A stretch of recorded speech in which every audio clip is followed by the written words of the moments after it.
स्वागत है आपका आपके अपने YouTube चैनल अपना मैथ में। आज की इस वीडियो में हम फिर बात करेंगे परसेंटेज की। और इससे पहले जो हमने परसेंटेज की वीडियो बनाई थी उसमें हमने बात करी थी बिल्कुल बेसिक छोटी से छोटी बातों की, और उसमें कुछ क्वेश्चन भी कराए थे। अब जो सवाल इसमें टाइप के सवाल बचे हुए हैं वो उन जितने भी टाइप के सवाल बचे हैं उन सवालों को हम इस वीडियो में कवर करेंगे। तो स्टार्ट करते हैं हम इसमें पहला क्वेश्चन। तो पहला सवाल है हमारा कि ए बी से 50% अधिक है तो बी ए से कितने प्रतिशत कम है। ऐसा कहीं भी अगर कमी और वृद्धि वाला सवाल अगर आपको मिल जाए कि एक से ज़्यादा दे रखा है दूसरे का आपसे पूछा है, तो डायरेक्ट आपको करना है ए बी से 50% अधिक है तो जो भी आपके पास परसेंटेज दे रखी है वो ऊपर लिखेंगे, और अगर अधिक है तो 100 में जोड़ कर लिखना है, और अगर कम है तो 100 में घटा के लिखना है। इसमें बताया गया कि 50% अधिक है तो 50% अधिक का मतलब है आपको लिखना है यहाँ 150 और गुणा में करना है 100। इसके अलावा आपको कोई भी काम नहीं करना है। 50 से काटोगे 50 से कम 50, 50 3 100, ये मिलेगा 1/3 और गुणा में चल रहा है अपने पास 100। ये हो गया अपने पास 100/3 और यही इस सवाल का सही आंसर हो जाएगा। ज़्यादा करना चाहें तो आप इसको ऐसे लिख सकते हैं, 33 सही 1/3%। बस इसमें इसके अलावा कुछ भी काम आपको नहीं करना है। क्या काम करने हैं? जो भी परसेंटेज दे रखी है उसको ऊपर पहुंचाने हैं, और कम और ज़्यादा है तो अगर कम है तो आपको 100 में घटा के, और अगर ज़्यादा है तो 100 में जोड़ के, और गुणा में 100 लिखेंगे। और हाँ, एक बात ये ध्यान रखनी है, अगर यहाँ पे ये ज़्यादा है तो ये आपको यहाँ पर आएगा कम, तो इतने परसेंट ये कम है, ये बात आपको ध्यान रखना है। और अगर यहाँ ये कम होता तो यहाँ पर कितना आता, ये अधिक आता। बढ़ते हैं अगले सवाल पर। और अगला क्वेश्चन है कि एक व्यक्ति अपनी संपत्ति का 40% अपनी पत्नी को दे देता है और शेष अपने बच्चों को दे देता है, तो बच्चों के पास पत्नी का कितने प्रतिशत धन है, ये बात आपसे पूछी है। इस व्यक्ति के पास 100% पैसे होंगे, जो भी संपत्ति है, कितनी रुपये हो कितने बड़े हों, लेकिन ये 100% होगी। इसने पत्नी को कितने दे दिए? अगर आपके पास 100 रुपये हैं, पत्नी को दे दिए इसने 40%, का मतलब है 40। तो बच्चों के पास कितने होंगे भाई? जो बचे वो बच्चों के गए, तो बच्चों के पास जो रुपए हैं वो हैं इसके पास 60। ये बात हमने बांट ली क्योंकि टोटल हमारे पास 100 रुपये थे। हर चीज़ परसेंटेज में 100 है, ये बात आपको ध्यान रखनी है। तो पत्नी को दे दिए 40%, बाकी बच्चों को दे दिए। अब ये कह रहे हैं कि बच्चों के पास पत्नी का कितने प्रतिशत है। जिसके साथ में काकी के सासी से लगा है वो आपको नीचे पहुंचाना है। किसके साथ में लगा है? पत्नी का, तो पत्नी ये हो गई नीचे, किसका? बच्चों का पूछा है तो बच्चे ऊपर, और गुणा में करेंगे आप इसके 100। 20 से आप इसको काट लें तो 20 से काटोगे 20 दूनी होते हैं 40 और 20 तीन होते हैं 60। 2 से आप काटोगे ये बनाएगा 50, तो ये हो गया 150%। तो बच्चों के पास जो है वो है पत्नी का 150%। बिल्कुल आसान सवाल। आगे बढ़ते हैं अगले क्वेश्चन पर। और अगला क्वेश्चन है कि कमल के पास कुछ सेब थे, उसने जितने सेब खाए उससे 40% अधिक बेचे, और उसने कुल जो सेब बेचे हैं वो 70 बेचे हैं, तो बताइए उसने कितने सेब खाए। ये इतनी सी आपसे बात पूछी है। क्या कहानी है कि जितने इसने खाए सेब उससे 40% अधिक बेचे हैं, और इसने बेचे कितने हैं? 70। तो पूछा है कि खाए कितने भाई? बड़ा आसान सवाल। ये हो गए खाए हुए सेब, खाए कितने, और जितने भी खाए हैं उससे 40% ज़्यादा बेचे हैं इसने, तो ये हो गए बेचे वाले सेब, जितने भी इसने बेचे हैं।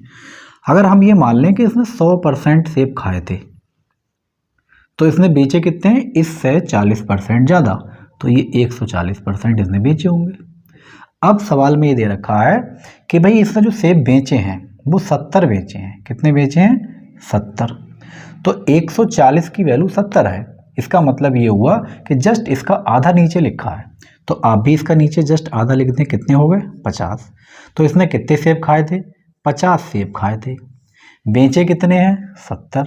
और यही जो आपसे पूछा है कि भाई कितने सेब खाए, तो इसने सेब खाए 50, और यही इस सवाल का सही आंसर हो जाएगा। बिल्कुल इसमें कोई ऐसी टेंशन वाली बात नहीं है। बस आप मान लें कि जिसके साथ में सासी से लगा है, काकी के लगा है, वही 100 है। तो किससे? जो खाए थे उससे, यानी जितने खाए थे उससे, तो खाने वाले के साथ से लगाए तो यही आपका 100 है। बस अगर आपको ये सासी से काकी का चक्कर समझ में नहीं आता है तो इससे पहले वाली वीडियो आप ज़रूर देखें। अगर आपने वो वीडियो एक बार देख ली तो ये सारे जितने भी चक्कर हैं ये सब खत्म हो जाएंगे, फिर कभी सवाल आपके गलत नहीं होंगे। आगे बढ़ते हैं अगले सवाल पर। और अगला क्वेश्चन है कि एक शादी समारोह में 32% महिलाएं हैं, 54% पुरुष हैं और 196 बच्चे हैं, तो बताइए उस शादी समारोह में पुरुषों की संख्या कितनी है। भाई शादी में जितने भी लोग आए हैं वो 100% हैं, चाहे वो 50 आए हों या 5000 आए हों। हमें नहीं पता कितने आए, लेकिन हमें ये ज़रूर पता है कि जो भी होंगे वो 100% होंगे। तो हमने क्या करा, टोटल 100% मान लिया। हमने ये मान लिया कि ये शादी में लोग कितने हैं, 100% हैं। अब इसमें 3 टाइप के लोग हैं, वो तीनों टाइप हम यहाँ लिख ले रहे हैं। कौन कौन से हैं, पुरुष हैं। अच्छा ये आपको एग्जाम में नहीं करना है ऐसी कलाकारी। और यहाँ दूसरे कौन है, महिलाएं दे रखी हैं, वो हमने यहाँ महिला लिख ली। और तीसरे कौन है, बच्चे हैं, वो मैंने यहाँ लिख लिए। अब आपको इनकी परसेंटेज दे रखी है। पुरुष दे रखे हैं 54%, तो मैंने यहाँ 54 लिखा। महिला आपको दे रखी है यहाँ पे 32%, वो मैंने यहाँ लिखा। बच्चों की परसेंटेज नहीं है लेकिन बच्चों की संख्या है, तो परसेंटेज नहीं है तो निकाल सकते हो, कॉमन सी बात है। अगर सब 100 हैं, 100 में 54 ये हो गए, 32 ये हो गए, तो 86% तो यही लोग हैं। तो 86% अगर ये हैं तो आप ये कह सकते हो कि भाई 14% कौन है, बच्चे हैं, बस। और 14% की वैल्यू हमें दे रखी है कितनी, 196। 196 तो 14 में मैंने किससे गुणा करी है जो 196 बना होगा, 14 से। भाई 14 की गुणा 14 से तभी तो 196 आएगा। इसका मतलब मुझे इसमें सब में क्या करना है, 14 से गुणा करना है। हटा दो इसकी परसेंटेज, अब इसका कोई काम नहीं बचा है। अब ये अनुपात टाइप का बना गया। अगर आप काटना चाहते तो काट भी देते, कोई प्रॉब्लम वाली बात नहीं है। तो 14 आ रही है 1% की वैल्यू, आपको चाहिए 54, तो इसमें भी आप 14 से गुणा करेंगे। तो 14 चौक हो गए 56, हासिल 5, 14 पंजे 70, 70 और 5 हो गए 75। तो कितना आदमी है अभी शादी में, 756। महिला अगर पूछ ले तो 14 से गुणा आप इसमें कर देंगे तो कितना हो गया, 14 दूनी 28, हासिल 2, 14 तिंगिया 42 और 2 44, 448 महिला हो गई। बच्चों की संख्या आपसे टोटल पता ही है, और अगर आपसे ये पूछ लिया जाए कि टोटल कितना है तो हमने गुणा करिए 14 से, और अगर हम 100 में गुणा कर दें 14 से तो टोटल आदमी कितना हो गया, 1400। चाहे तो आप नीचे से जोड़ के देख लें सबको, तब भी 1400 मिलेगा, और आप डायरेक्ट लिख लें तब भी आपको 1400 मिलेगा। फिलहाल हमसे इसमें ये पूछा था कि भाई सब कुछ मत बताओ, बस आप इतना बता दो कि पुरुष कितना है। पुरुष है अपने पास 756। आगे बढ़ते हैं अगले सवाल पर। और अगला क्वेश्चन है कि किसी संख्या में पहले 20% की वृद्धि करी गई और फिर 10% की कमी कर दी गई, तो आपको शुद्ध वृद्धि या फिर कमी का प्रतिशत बताना है। अब इस टाइप के सवाल कई तरीके से आप कर सकते हैं। तो सबसे पहला तरीका ये है कि आपको वो संख्या का पता नहीं है कि भाई कौन सी संख्या थी, कितनी बड़ी थी, कितनी छोटी थी। उस संख्या में पहले इन्होंने 20% बढ़ा दिया और फिर 10% कम कर दिया, तो आपको ये बताने हैं कि कमी हुई है या वृद्धि हुई है। तो पहले आप पहला तरीका देखें। पहला तरीका ये है कि आपको कुछ भी नहीं पता है, लेकिन आपको ये पता है कि हर चीज़ अपने आप में 100 होती है। मैंने ये 100 मान लिया। अब क्या कंडीशन है, 100 संख्या थी, पहले 20% इन्होंने बढ़ाया, तो अगर कोई चीज़ परसेंटेज में बढ़ेगी तो आपको 100 में बढ़ा कर लिखना है। तो अगर 100 में आप 20 बढ़ाएंगे तो कितना बनेगा, 120। आप इसको फ्रैक्शन से भी कर सकते हैं। आगे बढ़ें। फिर कह रहे हैं 10% कम करा, तो अगर कोई चीज़ 100 में कम हो रही है तो आपको घटा के लिखना है 100 से। तो 10% 100 में से कम तो कितना मिलेगा, 90, और परसेंट के नीचे 100। आप इसको कैलकुलेट कर लेंगे बड़े प्यार के साथ। 0 से ये 0, इस 0 से ये 0, 12 नेम हो गए 108। तो पहले अगर आपके पास कोई संख्या 100 थी, ये देखें, और आज कितनी है 108, तो आप नहीं बता पाएंगे बड़ी है घटी है। कोई 100 थी, आज 108 है, तो 8% की इसमें क्या हो गई, वृद्धि। और अगर ये 100 से कम आती तो आप ये कहते कि भाई इसमें कमी हो गई। फिलहाल हमारे इस क्वेश्चन में 8% की वृद्धि हुई है। पहला तरीका तो आपका ये है। दूसरा तरीका क्या है, ये सबसे अच्छा तरीका है। अगर आपको अच्छा नहीं लगे तो तरीके और भी हैं, और बहुत से तरीके आप कर सकते हैं। दूसरा तरीका इसका एक ये है कि इसका छोटा सा फार्मूला है। वो फार्मूला क्या है, plus minus X plus minus Y plus X into Y और अपॉन में 100।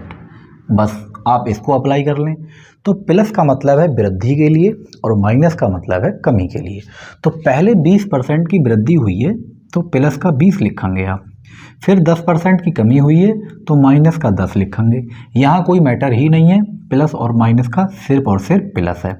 आगे x की वैल्यू है प्लस के 20, वो मैंने यहाँ लिखे, और y की वैल्यू है -10, तो मैं 10 यहाँ लिखूँगा और माइनस यहाँ चिपका दूंगा ताकि ये इधर आ जाए। नीचे इसके कौन है 100, वो मैंने यहाँ लिखा। 20 में से 10 घटाओगे हर बच्चा बता देगा कि 10 बचेगा, और ये 0 से 0 खत्म, इस 0 से ये 0 खत्म, 2 एकम 2, कितना मिला -2। 10 में से 2 निकालोगे 8। अगर ये नंबर पॉजिटिव है तो आप तो ये कह दोगे कि 8% की वृद्धि हुई है, और अगर ये नेगेटिव है तो आप बता दोगे कि इतने % की कमी हुई है। ये भी बढ़िया तरीका है। आगे बढ़ते हैं। अगर ये तरीका समझ में आ गया, चाहे तो आप इससे कर लें या पहले वाले से कर लें, और फ्रैक्शन से करना चाहें तो आप फ्रैक्शन से भी कर लें। लो आप वो भी समझ लें, अगर आपके दिमाग में वो बात आती है तो आप उसको भी एक्सेप्ट कर लें। पहली बात क्या थी कि 20%, तो सबसे पहले तो आप 20% को फ्रैक्शन में लिखेंगे, और फ्रैक्शन का मतलब कोई और नई चीज़ नहीं है कहीं आप डरें, परसेंटेज नीचे पहुंचाना है बस। 20 एकम 20 और 20 पंजे 100। अगली बात थी 10%, और 10% का मतलब क्या है 10/100। 100 कहाँ से आए परसेंटेज के, तो आप इसको काटोगे तो ये मिलेगा 10 एकम 10 और 10 दशावन 100। ये आपके फ्रैक्शन हो गए। ऊपर वाले में वृद्धि हुई है तो 5 में 1 की वृद्धि। तो अगर कोई नंबर पहले 5 था, आज कितना है बढ़ के 6, और नीचे वाली क्या कहानी है 1 की कमी। तो अगर ये कोई नंबर पहले 10 था और 1 कम हो गया तो कितना मिलेगा 9। हो गया भाई काम आपका। इन दोनों की गुणा करोगे 10 पंजे 50, इसमें करोगे 9 छक 54। कोई चीज़ 50 से 54 हो रही है तो आप ये बता सकते हो 4 बढ़ गई किस पे 50 पे, और गुणा करोगे 100 से। 50 से काटोगे 2 बार और 4 दूनी 8%, तो यहाँ से भी आप बता सकते हो कि भाई 8% की वृद्धि हुई है। जो आपको तरीका सबसे अच्छा लगा हो आप उसको फॉलो कर लें, किसी एक तरीके को आपका आंसर आ जाएगा। आगे बढ़ते हैं अगले सवाल पर, और अगला क्वेश्चन है कि किसी संख्या में 10% की वृद्धि करी गई और फिर 10% की कमी करी गई, तो उस संख्या में क्या परिवर्तन हुआ, कमी हुई या वृद्धि। हमें नहीं पता क्या होगा, अभी हम पता लगाते हैं इसका। कि पहले तो हमें ये नहीं पता कि वो संख्या क्या है। मैंने ये संख्या मान कर रख ली कि ये संख्या वही है 100। पहली कंडीशन है कि 10% की वृद्धि, तो 10% की वृद्धि तो बनेगा 110 और परसेंटेज के 100। अगली बार है 10% की कमी, तो 10% की कमी का मतलब है 100 में 10 घटाओ, कितना मिलेगा 90। इस 0 से 0 को, इस 0 से 0 को, तो 11 नेम कितने हो गए 99। तो अगर कोई पहले 100 था और आज 99 है तो आप बता सकते हो कि भाई 1% की इसमें कमी आ चुकी है, और यही आपका आंसर हो जाएगा। ऐसे भी कर सकते हो, ये बढ़िया तरीका है। इसमें कितनी बार कमी वृद्धि हुई हो आप लाइन ऐसे लिखते चले जाओ, 3 बार 4 बार जितनी बार है मर्जी, चाहे आगे और बढ़ा दे घटा दे बढ़ा दे, चलते चले जाओ आप भी, आपका आंसर आ जाएगा। दूसरा मैंने तरीका क्या बताया था, फार्मूले वाला। अगर आप फार्मूले से करना चाहें तो उससे भी कर लें। फार्मूला क्या था, प्लस माइनस एक्स, यही तो था formula. Plus minus X plus minus Y, और यहाँ पे कोई मैटर नहीं, सीधे प्लस और अपॉन में 100। पहले 10% बढ़ा है तो पहले 10, और फिर 10 घटा है घटा, तो ये बना -10 गुणा 100। ठीक है, ये माइनस मैंने पहले लगा लिया। नीचे 100, 10 में से 10 घटाओगे इसका खेल खत्म हो गया, और इस 0 से ये 0 काटोगे, इधर भी सब कुछ कट चुका है, -1 बचा। और माइनस किसको दिखाता है, कमी को, तो 1% की आपकी कमी आ चुकी है। तो जैसे आपको ठीक लगे आप वैसे कर लें, और आपको फ्रैक्शन से ही करना है तो फ्रैक्शन से कर लें भाई, फ्रैक्शन में भी कोई बुराई नहीं है। फ्रैक्शन का मतलब है 10% और 10% का मतलब है 1/10। अगली बार फिर 10% है, और यहाँ भी यही सेम आएगी बात 1/10।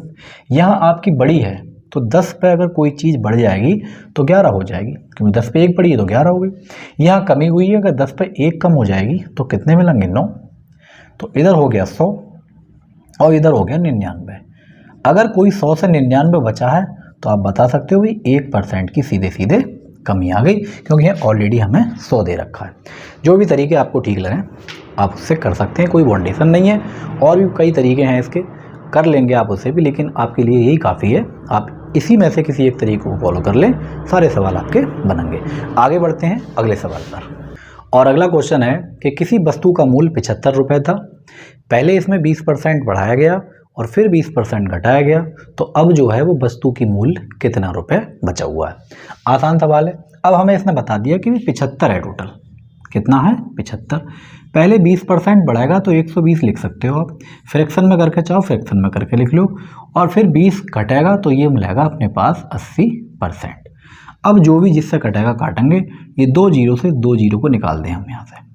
25 का पहाड़ा सबको याद है, 25 तिंगा 75 होते हैं और 25 चौक होते हैं 100, और 4 से आप इसको काट लें, 4 दूनी हो गए 8, ये हो गए 3 दूनी 6 और 12, 3 12 और 2, तो 12 तिंगा 36, सॉरी यहाँ पे 2 आएगा, 12 तिंगा 36 और 36 दूनी 72। आज वो वस्तु कितने रुपए की बची है? 72 रुपये की।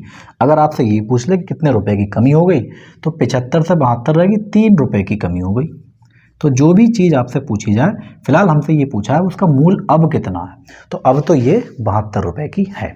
कहीं भी अगर कोई बात समझ में नहीं आए, आप इस तरीके से निकाल लें, सवाल आपका गलत नहीं होगा। आगे बढ़ते हैं अगले सवाल पर।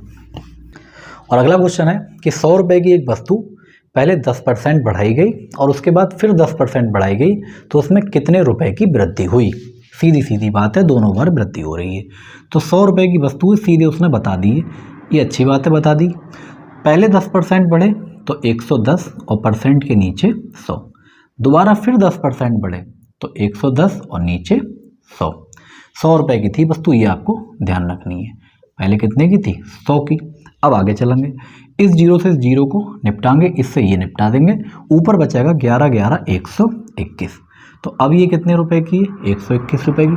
100 रुपये की चीज़ अगर 121 की है, तो आप ये कह देंगे कि भाई 21 रुपये की इसमें वृद्धि हुई है, क्योंकि ये रुपए में था अपने पास। हो गया आपका काम। तो ये बड़े आसान सवाल हैं, आप जैसे चाहें, ये बहुत बेस्ट तरीका है। अगर 3-4 वृद्धि भी होती तब भी आप निकालते चले जाते। आगे बढ़ते हैं अगले सवाल पर। अगला क्वेश्चन है कि दो संख्याओं का अंतर, उसमें से जो बड़ी संख्या है उसके 20% के बराबर है, और उनमें जो छोटी संख्या है वो 20 है, तो आपको बड़ी संख्या बतानी है। बड़ा आसान सवाल है। कोई भी दो संख्याएं दे रखी हैं, हमने ये मान लिया कि ये बड़ी संख्या है। बड़ी संख्या कुछ भी नहीं पता है, आप ए मान लें कि बड़ी संख्या ए है, और छोटी संख्या कितनी है वो भी आपको दे रखी है। छोटी संख्या बताइए इन्होंने 20, कि भाई जो छोटी संख्या है वो 20 है। अब आंसर जो भी होगा 20 से तो ज़्यादा ही होगा, पक्की बात है। अब ये कह रहे हैं कि इन दोनों संख्याओं का जो अंतर है, अंतर का मतलब है बड़ी में से छोटी घटाएंगे आप, तो a माइनस 20, ये इन दोनों का जो अंतर है वो बड़ी संख्या के 20% के बराबर है। तो बड़ी संख्या क्या है? a, और इसका कितना परसेंट है? 20, और परसेंट के नीचे 100। अगर आप इसको 20 से काटेंगे तो ये आ जाएगा 20 एकम 20 और 20 पंजे 100। ये नीचे 5 है, इधर गुणा में आएगा, तो ये आ गया गुणा में a माइनस 20, और उधर क्या बचा? कोई नहीं बचा सिवाय a के। गुणा कर लें आप अंदर, ये मिलेगा 5a और माइनस 20 पंजे 100, और इधर मिलेगा a। इसको इधर ले लें हम, 5a में से एक a निकालोगे तो 4a बचेगा, इधर बचेगा 100। तो अगर आप इसको 4 से काटोगे तो ये मिलेगा 25। तो बड़ी संख्या कितनी है? 25 है। बस यही आपसे पूछा है, तो ये आपका काम हो चुका है, यही आपका ठीक आंसर हो जाएगा। जैसे जैसे सवाल की लैंग्वेज दे रखी है, आप उसी लैंग्वेज में ढालते चले जाओगे, आपका सवाल बन जाएगा। सवाल दे रखा था कि दोनों संख्याओं का अंतर बड़ी संख्या के 20% के बराबर है, बड़ी संख्या बता दो, तो भाई बता दिया हमने। आसान सवाल है। आगे बढ़ेंगे अगले क्वेश्चन पर। और अगला क्वेश्चन है कि किसी संख्या के 80% में 80 जोड़ने पर वही संख्या मिलती है हमें, तो वह संख्या बताइए। बड़ा आसान सवाल। कोई एक संख्या है, उसका 80% आप निकालें और उसमें 80 जोड़ दें, तो आपको वही संख्या मिल जाएगी जो संख्या थी। हमें नहीं पता संख्या कितनी है, लेकिन आपको एक बात हमेशा ध्यान रखना है, जिसका कोई पता नहीं है वो 100% तो है। संख्या कितनी है अपने पास? 100%। मैंने यहाँ पे लिख लिया 100%। इसमें इसके हमने दो पार्ट कर लिए। पहला पार्ट है 80% और 80%, तो दूसरा आप बता सकते हो अगर 100% में से एक पार्ट 80% है तो दूसरा कितना बचाएगा 20%, वो मैंने यहाँ लिख लिया 20%। अब सवाल क्या है आप ये देखें, सवाल में ये बताया गया है कि 80% में अगर हम 80 जोड़ दें तब हमारे पास वो संख्या मिलेगी, और यहाँ कहानी क्या है कि 80% में 20% जोड़कर आपको संख्या मिलेगी। इसका मतलब ये हुआ कि इस 20% की जो वैल्यू है वो 80 दे रखी है। आई बात दिमाग में? नहीं, 80% में अगर आप 20% जोड़ोगे तब आपको 100% मिलेगा, और सवाल में क्या है कि 80% में आप 80 जोड़ोगे तब आपको संख्या मिलेगी। इसका मतलब ये 20% और 80% आपस में बराबर है, यानी इस 20% की वैल्यू 80 है, तो हम 20 में किससे गुणा करी होगी हमने, जो हमें 80 मिले होंगे, तो भाई 20 में हमने गुणा करी होगी 4 से। तो 1% की वैल्यू कितनी है यहाँ पे, यहाँ परसेंटेज है, यहाँ कितना 4। 1% की वैल्यू अगर 4 है तो 100% की वैल्यू आप नहीं बता पाओगे, 400 है। यही आपका क्या हो गया आंसर। इस टाइप से बड़ा आसान तरीका है इसका निकालने का। ये बात अगर आपके दिमाग में नहीं आई है तो x मान के भी आप इसको कर सकते हैं। हालांकि इसमें कोई ऐसा मुश्किल काम नहीं है जो आपकी समझ में नहीं आया। चलो x मान के इसको एक बार और कर दे रहे हैं। हालांकि x का आना यहाँ अच्छा बिल्कुल नहीं है। कैसे? संख्या का 80%, तो ये हो गया संख्या मैंने x मानी, इसका 80%, और इसमें मैंने जोड़ा 80, तो ये जोड़ा 80, मुझे वही संख्या मिल गई जो थी मेरे पास। हो गया काम। 20 से काटोगे तो ये मिलेगा 20 चौक 80 और 20 पंजे 100, और यहाँ पे 80, इसका कोई नहीं, यहाँ एक मान सकते हो, बराबर में x है। तिरछी फिरछी गुणा करोगे यहाँ से आपको x की वैल्यू मिल जाएगी। तो ये हो गया 4x और 8 पंजे हो गया 40, 400, और नीचे हो गया 5, यहाँ मिलेगा x। इसके नीचे भी एक है 5x, तो ये हो गया 4x प्लस में 400, कितना बवाल का काम है, और ये हो गया 5x। 5 में से 4 निकालोगे 1x, और 1x की वैल्यू कितनी है 400। तो ऐसे भी निकाल सकते हो, लेकिन ये बहुत बेकार तरीका है, आपका टाइम ज़्यादा लेगा। अब वही कॉमन सेंस लगा के उसको निकाल लें, कहीं टेंशन की ज़रूरत नहीं है। आगे बढ़ते हैं, और अगला क्वेश्चन है कि किसी संख्या के 75% में 75 जोड़ दें तो हमें वही संख्या मिलती है, तो संख्या का 40% बताइए। ये भी बिल्कुल इसी की तरह सवाल है। संख्या कितनी थी 100, मैंने ये मान ली। अब इसमें 75% अलग निकाल लिया, तो अगर आप 75% अलग निकाल लोगे तो आपके पास कितना बचेगा 25%। अब यहाँ पे तो जो संख्या मिलेगी मुझे वो 75% में 25% जोड़ने पर 100% मिलेगा, लेकिन सवाल में ये कह रहे हैं कि आप इस 75% में 75 जोड़ें तब आपको संख्या मिलेगी। इसका मतलब इस 25 की जो वैल्यू है, 25% की वैल्यू, वो कितनी है 75, और हमसे पूछा है कितना 40%, तो 25 में किससे गुणा करिए जो 3। इसका मतलब ये हुआ कि 1% की वैल्यू 3 है, और 1% की अगर वैल्यू 3 है तो 40% की वैल्यू आप नहीं बता पाओगे, 120 है। बस यही आपसे पूछा है, और पूरी अगर संख्या पूछे तो यहाँ परसेंटेज हटाओ, क्योंकि परसेंटेज की जगह कौन है 3, तो पूरी संख्या कितनी है अपने पास 300, और हमसे पूछा था कि 300 का यानी उस संख्या का 40%, तो 120 इसका सही आंसर हो जाएगा। यहाँ आपको ये देखना है कि यहाँ 25 में किससे गुणा करिए जो 75 बना है, तो 25 में 3 से गुणा करिए 75 बना है। इसका मतलब ये 1% की वैल्यू है 3, और हमसे पूछा 40%, 40% की वैल्यू 120, हमसे पूछता 100%, तो 100% की वैल्यू 300। जैसा भी आपसे पूछा आप निकाल लेंगे। आगे बढ़ते हैं अगले सवाल पर। अगला है किसी संख्या का 20% 120 है तो उस संख्या का 120% क्या होगा। बड़ा आसान सवाल। कोई एक संख्या है, उसका जो 20% है वो अपने पास 120 है, और हमसे पूछा है कि इस संख्या का 120% बताओ।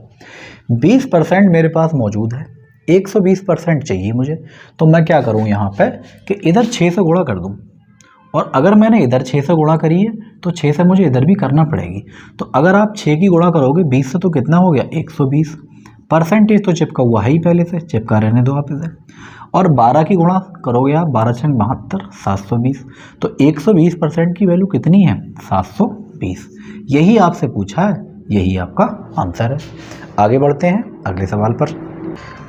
और अगला क्वेश्चन है कि किसी संख्या में से 15 घटाने पर वह संख्या घट के 80% रह जाती है, तो उस संख्या का 40% क्या होगा। अगर आपने किसी संख्या में से, मान लो कोई भी संख्या है वो 100% है और आपने इसमें से 15 घटाए, ये कोई संख्या है अभी हमें नहीं पता, तो ये 80% बची है। इसका मतलब ये हुआ 80% बची हुई है, तो मैंने कितने घटाए इसमें से, सिर्फ और सिर्फ 20%। और 20% सवाल में कितने दे रखे हैं, सवाल में ये बताया कि इस 20% की वैल्यू 15 है। कोई संख्या थी 100%, मैंने उसमें से 15 निकाले तो बची 80%। अगर मैं परसेंटेज में निकालूं तो मुझे ये पता लगा कि मैंने 20% निकाला है उसमें से, तभी तो ये 80% बची है। तो इस 20% की वैल्यू 15 है। आपसे पूछिए 40% की वैल्यू, अगर 20 की वैल्यू 15 है तो 40 की वैल्यू आप नहीं बता पाओगे, 30 है, और यही आपका सही आंसर हो जाएगा। इसमें कहीं ऐसी बात नहीं है कि आपको ये पेन चलाने की ज़रूरत पड़े।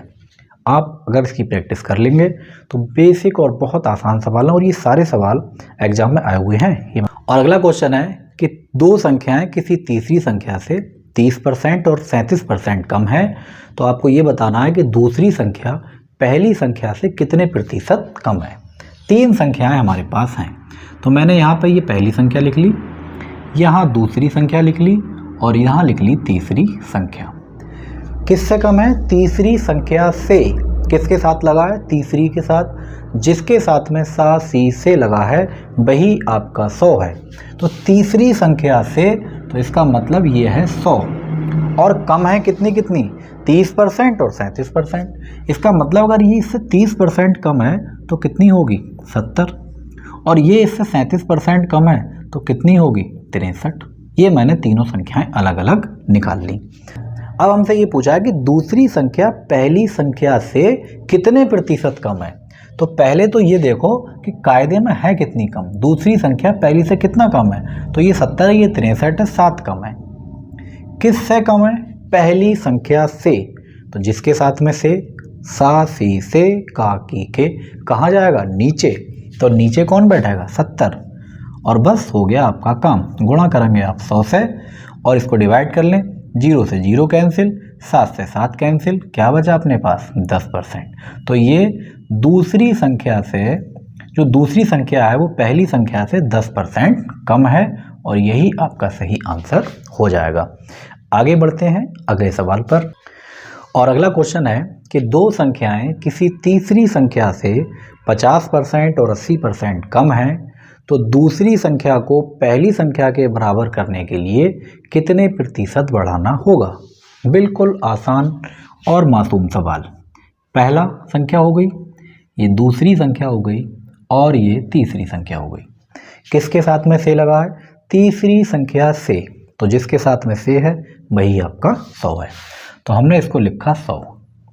पहली वाली कितनी कम है, 50% कम है। अगर 100 में से 50 कम है तो ये 50 ही होगी। ये 80% कम है, तो 100 में से 80 कम है तो कितनी बचेगी, ये 20 बचेगी। ये आपका काम हो चुका है।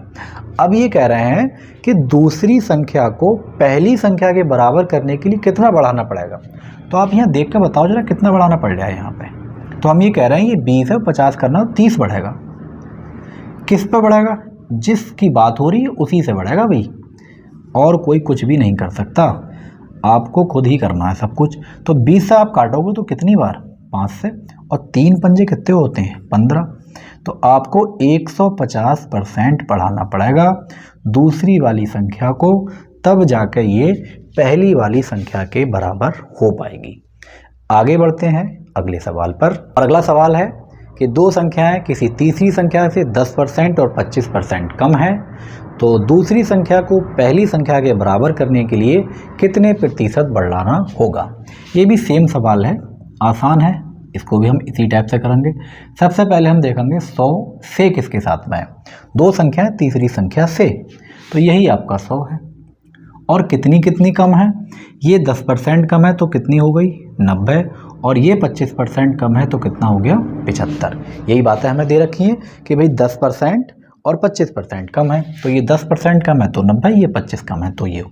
अब कह रहे हैं दूसरी संख्या को पहली संख्या के बराबर करने के लिए कितना बढ़ाना पड़ेगा, तो ये 75 है और 90 बढ़ाने तो 15 आपको बढ़ाना पड़ेगा। किस पर बढ़ाएगा भाई, जो संख्या बढ़ना चाह रही है उसी पे बढ़ेगी, बात खत्म। तो 75 और नीचे आपको गुणा करनी है 100 से, तो 15 पंजे होते हैं 75 और 5 से आप इसे काटोगे तो ये 20 बार। तो आपको दूसरी वाली संख्या 20% बढ़ानी पड़ेगी, तब जाकर ये पहली वाली संख्या के बराबर हो पाएगी। तो इस टाइप के सवाल सासी से काकी के आपको ध्यान रखना है। जिसके साथ में सासी से लगा है तो वही आपका 100 है, और जिसके साथ में काकी के लगा हुआ है वही आपका परसेंटेज में नीचे, अगर परसेंटेज निकालनी है तो नीचे जाएगा। तो ये वीडियो आपको कैसी लगी है कमेंट करके आप ज़रूर बताएं।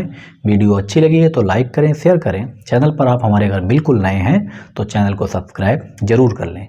और आपने अगर परसेंटेज वाली इससे पहले वाली वीडियो नहीं देखी है तो आप बस उसको एक बार ज़रूर देख लें, आपके सारे डाउट क्लियर हो जाएंगे। उसमें छोटी छोटी बातें हमने बताई हैं तो आप उसको ज़रूर देख लें।